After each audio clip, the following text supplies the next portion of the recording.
안녕하세요. 배신의 장미입니다. 오늘의 사연 시작하겠습니다. 결혼한 지도 어느덧 5년 차에 접어들었어요. 시간 참 빠르죠? 남편과의 사이는 정말 아무 문제 없이 잘 지내고 있어요. 싸울 일도 거의 없고 서로에게 서운한 말 한마디 없이 평온하게 하루하루를 쌓아가고 있는 중이죠. 남편이 워낙 성격이 둥글고 다정한 사람이기도 하고 그래서인지 주변 친구들이 결혼 잘했다, 부럽다는 말을 해줄 때마다 저도 모르게 뿌듯한 마음이 들더라고요. 그런데 있잖아요. 지금 이렇게 글을 쓰는 이유가 뭐겠어요? 남편과 아무 문제 없다면 제가 굳이 이런 고민을 글로 꺼낼 필요가 없었겠죠. 결론부터 말하자면 시어머니와의 관계 때문이에요. 그분이 나쁘다는 건 아니에요. 정말 딱히 무리하게 군다거나 대놓고 저를 곤란하게 하시는 건 아니에요. 근데 딱 거기까지예요. 무리하지는 않은데 늘 선을 아슬아슬하게 넘지 않은 듯하면서도 어딘가 모르게 마음이 불편해지는 그런 상황들이 반복되다 보니 '내가 예민한 건가?' 싶다가도 한 번쯤은 누군가에게 물어보고 싶어졌어요. 내가 뭘 잘못하고 있는 건 아닌지, 아니면 이게 그냥 결혼한 사람이라면 누구나 한 번쯤 겪는 시댁과의 그 특유의 거리감인 건지 말이에요. 그래서 지금 이 글을 쓰고 있어요. 괜찮다면 한번 들어봐 주시겠어요? 우리 시어머니는 정말 한마디로 요약할 수 있는 분이에요. 오직 아들이신 분. 드라마에서 나오잖아요. 내 아들은 나의 프라이드야. 그 대사. 저는 실제로 들었던 사람입니다. 결혼 전에 시어머니께서 직접 제게 하셨던 말이 있어요. 처음엔 장난처럼 들려서 순간적으로 어떻게 반응해야 할지도 모르겠더라고요. 그런데 그건 장난도 가벼운 농담도 아니었어요. 굉장히 진지하고 무게 있는 말투로 정면을 바라보며 꺼내신 얘기였죠. 아들은 나의 자부심이다. 아들이 나고 내가 바로 아들이다. 지금까지 내가 살아온 건 오직 아들 때문이었다. 그래서 아들이 결혼했다고 해서 그 사랑을 내려놔야 한다는 건 난 이해하지 못한다. 그 말이 채 끝나기도 전에 심장이 쿵 내려앉는 기분이었어요. 아, 이건 단순히 아들을 아끼는 어머니라는 수준의 말이 아니구나. 경쟁자 선언에 가까운 이야기라는 걸 그때 직감적으로 느꼈던 것 같아요. 하지만 시어머니는 그 말을 끝까지 또렷하게 하셨어요. 너보다 내가 우리 아들을 더 잘 알고 그건 당연한 일이야. 내 속으로 낳은 자식이 바로 내 아들이니까. 그러니 혹시라도 내가 어떤 말이나 행동으로 너한테 서운하게 느껴지게 하더라도 그건 네가 조금 감내해 줬으면 좋겠어. 잠깐 숨을 고르신 시어머니는 이어 조용히 말씀을 덧붙이셨어요. 나를 불쌍하게 생각하라는 말은 아니야. 그저 너는 너대로, 나는 나대로 각자의 방식으로 최선을 다해 한 남자를 보살피자는 거야. 정말 그 말이 끝나고도 한동안 아무 말도 할 수가 없었어요. 무슨 말로 대답을 해야 정답인 건지도 모르겠고, 그 상황 자체가 마치 드라마 속 장면에 제가 들어간 것처럼 현실감이 없었달까요? 그 순간 솔직히 속으로는 이거 나 도망가야 되는 거 아닌가 싶은 생각이 스치기도 했어요. 여러분이라면 어땠을까요? 만약 여러분이 이런 말을 결혼을 앞둔 시점에서 직접 들었다면 진심으로 어떤 기분이 들었을 것 같으세요? 그런데 말이에요. 그런 이야기를 들었을 때 많은 사람들은 아마 "어우 소름. 빨리 도망쳐야 되는 거 아니야?" 그렇게 반응할지도 모르겠어요. 근데 저는 지금도 그렇고 그때도 시어머니를 이해하려고 애썼어요. 그리고 실제로 어느 정도는 이해했어요. 아들 부심이라는 게 그분에겐 어쩌면 그동안 살아오신 삶 전체를 견디게 해준 마지막 자존심이었을지도 모른다는 생각이 들더라고요. 왜 그런 말 있잖아요. 사람은 쉽게 보이는 행동만 보고 판단하면 안 된다고. 겉으론 아들을 과하게 감싸는 것처럼 보여도 그 안엔 어떤 고단함과 상처가 숨어 있는지 우리는 다 알 수 없잖아요. 시어머니는 두 번이나 결혼하신 분이에요. 사람들은 말하죠. 이혼은 흠이 아니다. 재혼은 요즘 흔한 일이야. 하지만 그 말이 시어머니 세대에게는 얼마나 낯선 이야기인지 저는 조금은 알 것 같았어요. 첫 번째 결혼. 그러니까 남편의 친아버지와의 결혼은 물질적으로는 넉넉했다고 해요.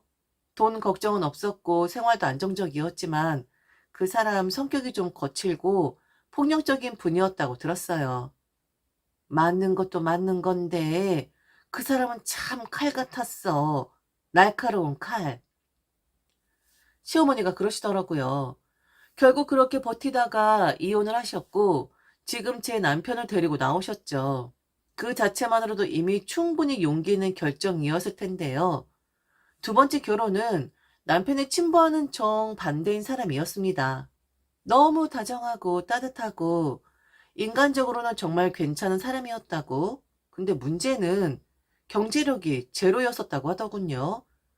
능력 없는 착한 남자라는 말이 딱 맞는 사람이었고 시어머니는 그 사람의 생계까지 다 떠안으신 거죠. 내가 먹여 살렸다고 해도 과장이 아니야. 그 말이 얼마나 허탈하면서도 담담하게 들렸는지 몰라요. 자세한 사정은 다 알 수 없었지만 분명한 건 시어머니는 사랑받지 못했고 기대지 못했고 늘 스스로를 지탱하며 살아오신 분이라는 것.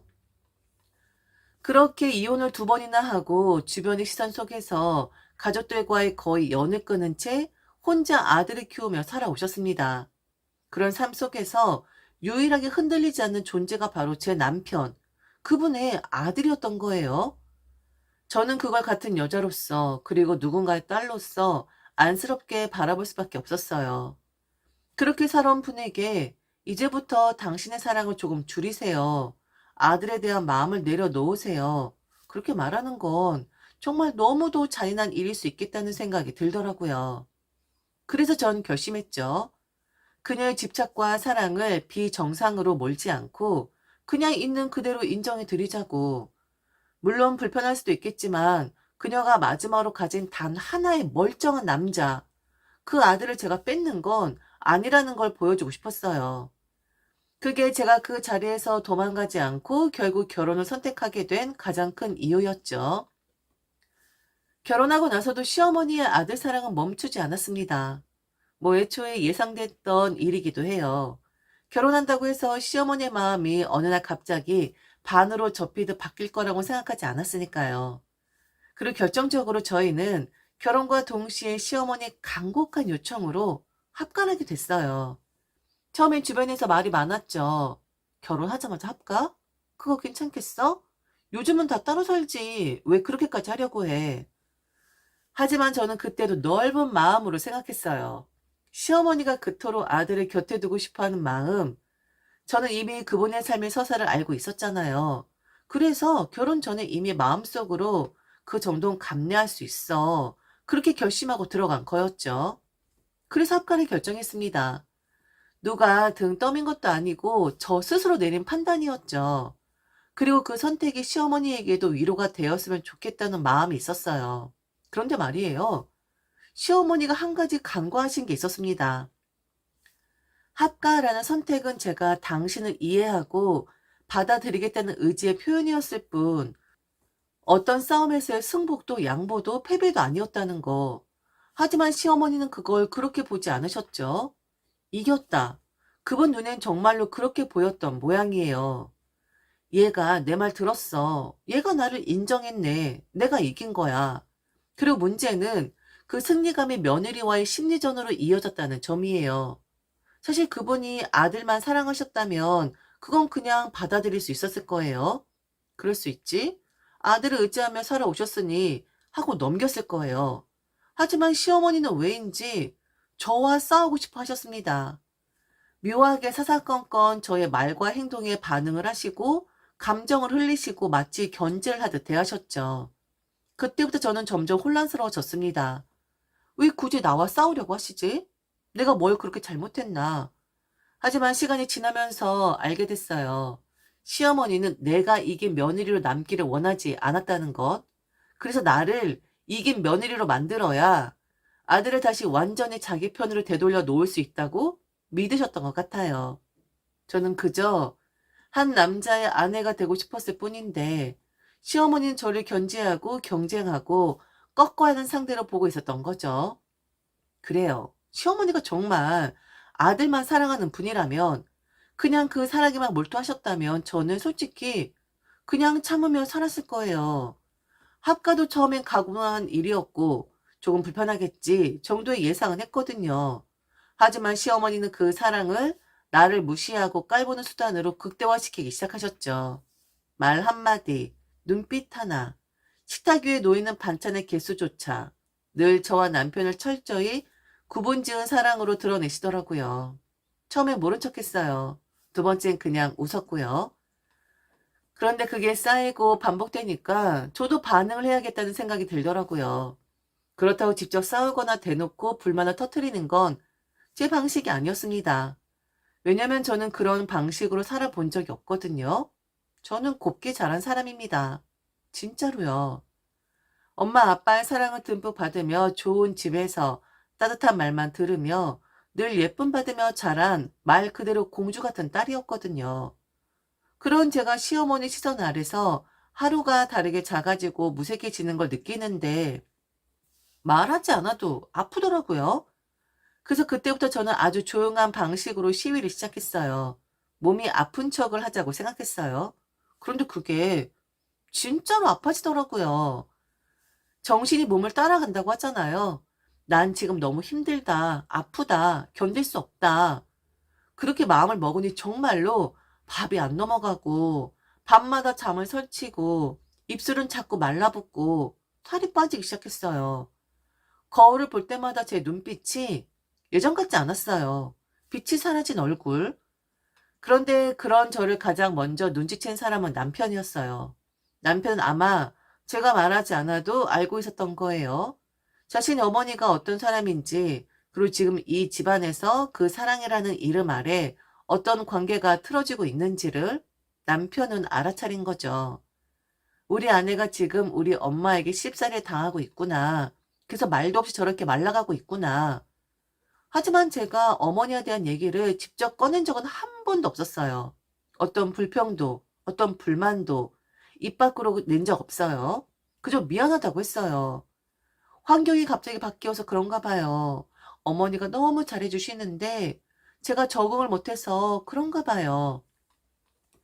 모든 걸 제 탓으로 돌렸죠. 그게 저답다고 생각했어요.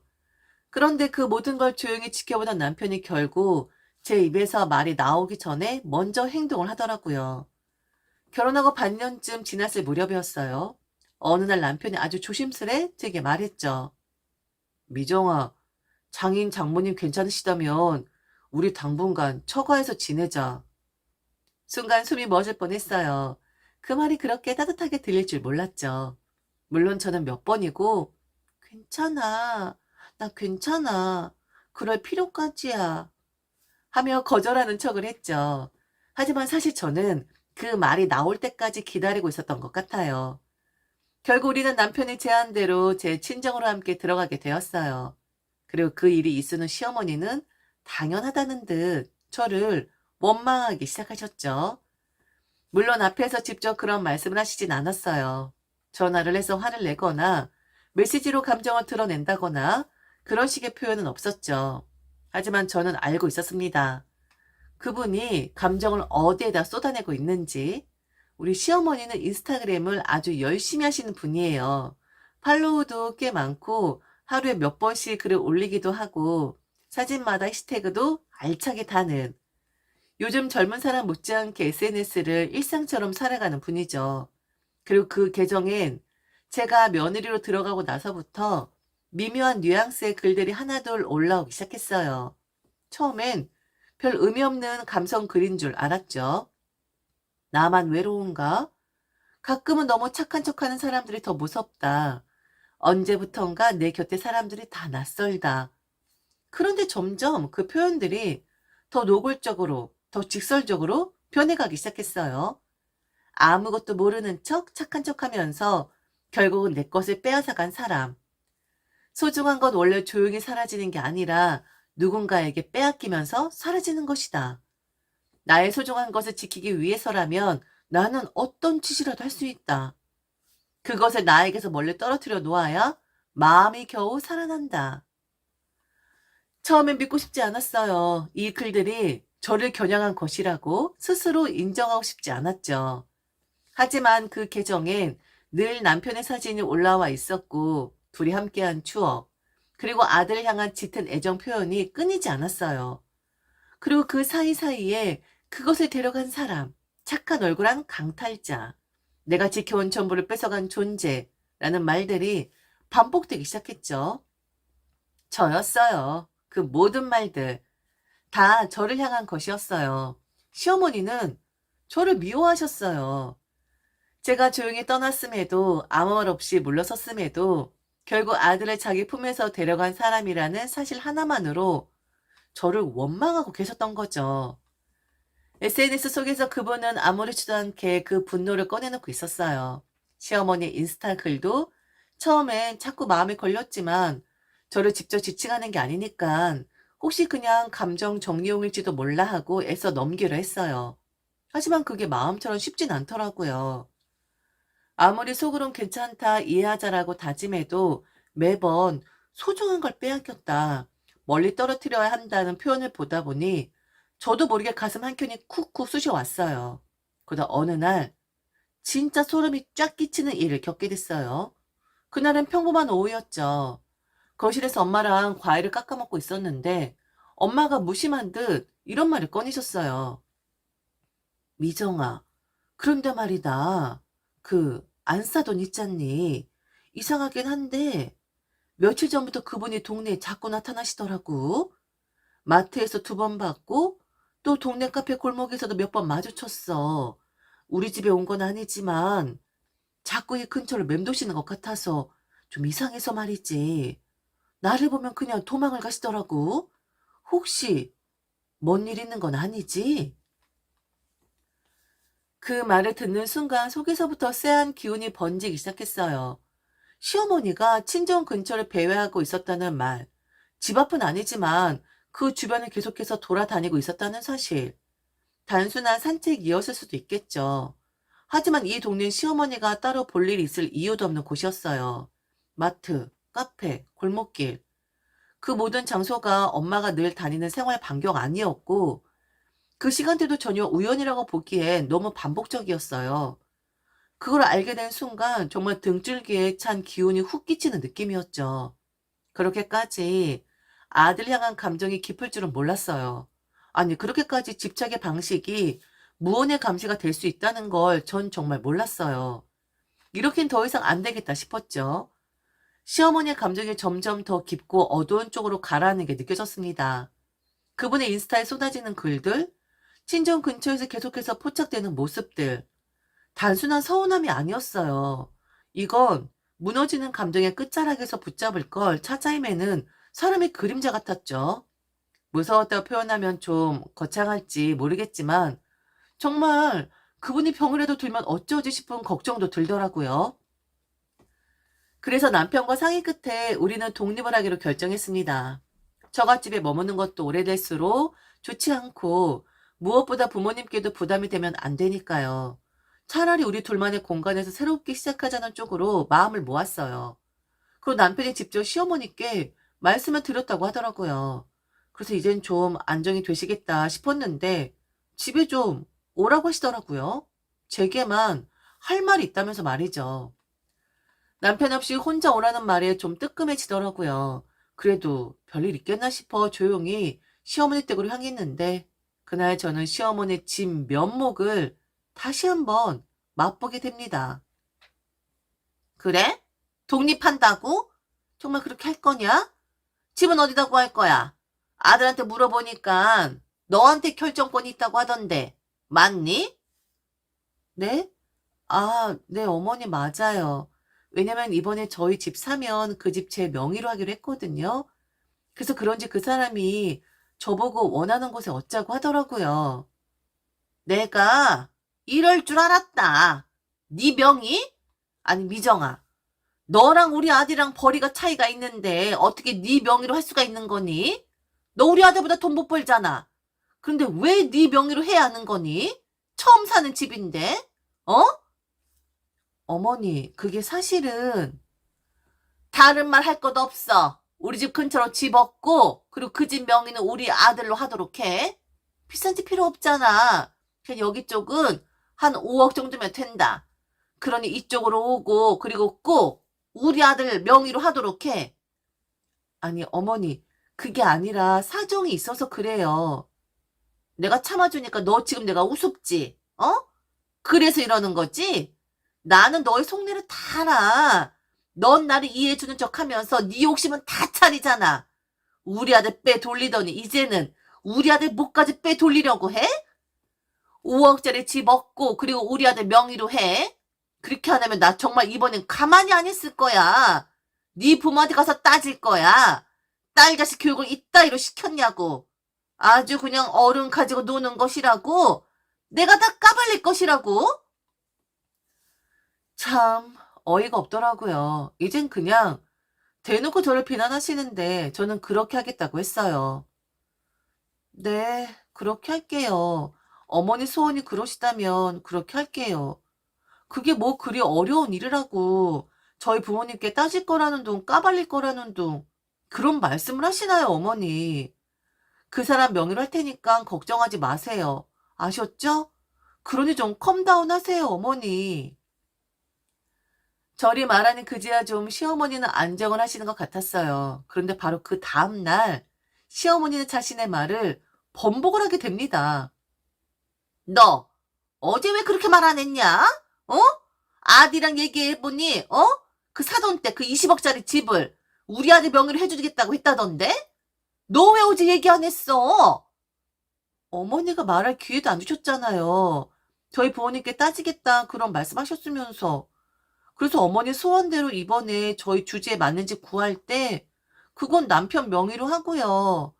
대신 저희 부모님 집은 제 명의로 하기로 했어요. 그러니까 5억짜리 남편 명의, 20억짜리는 제 명의로. 참내 너 진짜 웃기는 애다. 어? 끝까지 이겨먹으려고 들어? 너 진짜 나가지고 노는 거지? 너 진짜 일부러 이러는 거지? 말 잘 듣는 척하면서 너 내 뒷통수 치는 거지? 뭐 정말 이탄년이 다 있어? 어머니, 저 공주예요. 공주처럼 자란 사람이라서 욕 같은 거 들으면 충격받는데 지금 제게 이딴년이라고 하신 거예요? 너무 충격이긴 하네요. 어머니, 저는 어머니 정말 이해하려고 했었어요. 그런데 어머니의 말을 잘 아시지 않나요? 어머니 아들 사랑하는 거 저 뭐라 안 해요. 어머니 아들인데 당연히 사랑해야죠. 그런데 그 사랑 사이에 왜 자꾸 저를 비하하면서 끼워 넣으세요? 저를 깎아내리고 저를 괴롭히면 아들에 대한 사랑이 더 깊어지는 거예요? 저를 원망하고 저를 무시하는 게 어머니가 아들을 사랑하는 방식이세요? 저희 부부는 공평하고 그리고 무엇보다 서로 아주 사랑하고 있어요. 그런데 어머니로 인해 그 사랑에 깨어질 수도 있을 것 같거든요. 지금 저 통화 자동으로 녹음되고 있어요. 어쩔 수 없이 이 녹음은 아드님께 들려줘야 할 것 같네요. 그리고 그 아드님이 어떻게 나올지에 대해선 어머니가 감수를 하셔야 할 것 같아요. 그럼 이만 저는 끊겠습니다, 어머니. 바로 전화를 끊어버렸고 그리고 그날 저녁 남편에게 그 통화 내역을 들려줬죠. 남편은 엄청 멋쩍어 했습니다. 이럴 줄 알았다고. 그러면서 시어머니와 통화를 하는 것 같았어요. 아주 오랫동안. 그리고 저는 지금 시어머니와 거리를 완벽하게 두며 살고 있습니다. 남편만 시댁에 가고 있어요. 그리고 집 또한 그렇습니다. 저는 부모님의 집을 받았고 이사한 집의 명의는 바로 남편으로 했죠. 얼마 전에 다시 한번 시어머니가 물어봤다고 하더라고요. 정말 집 명의를 그렇게 했냐고. 사실 저 일이 1년 전에 있었던 일이었는데 남편이 이제는 좀 왕래를 해야 하지 않나 라고 생각을 했었대요.